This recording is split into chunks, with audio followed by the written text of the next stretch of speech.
আজকে আমরা যাচ্ছি একটা বক্সিং ইভেন্টে, যেটা একটা কলেজে হবে, আর এটা সম্ভবত বাংলাদেশের একমাত্র কলেজ যেখানে বক্সিং আছে। তো আমরা এখন চলে আসছি অলরেডি। ফাইট স্টার্ট হওয়ার কথা ছিল এখানে দুইটাতে, বাট এখনো স্টার্ট হয় নাই। এখন অলরেডি 3টা বাজে, ওরা 3:30টার কথা বলছে। মেবি দেখি 4টা বাজবে, হয়তো 4:30 বাজতে পারে, বলতে পারি না। সামনের সিটে বসলাম অনেক আশা নিয়ে, বাট এদের দুইটা ফাইট অনেক বোরিং ছিল প্রথমের, বাট থার্ড ফাইটটা মোটামুটি দেখার মতো ছিল। যদিও আমরা বক্সিং এর জন্য রেডি ছিলাম না, বাট স্টিল আমি আর হাফিজ ওইখানে অলমোস্ট সবাইকে ডিফিট করতে পারতাম।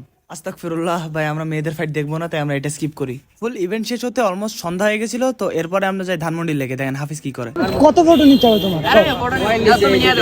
না ভাই, আসো আমরা যাই।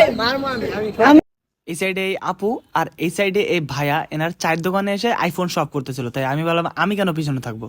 এরপরে হাফিজুরের এই শপিং মলে দুইটা পুতুলকে পছন্দ হলো, এই জন্য হাফিজুরের বিয়ে ঠিক করে আমরা চলে আসলাম ওখান থেকে বাসায়। আর আপনাদের ভিডিওটা ভালো লাগলে ফলো আর লাইক করেন।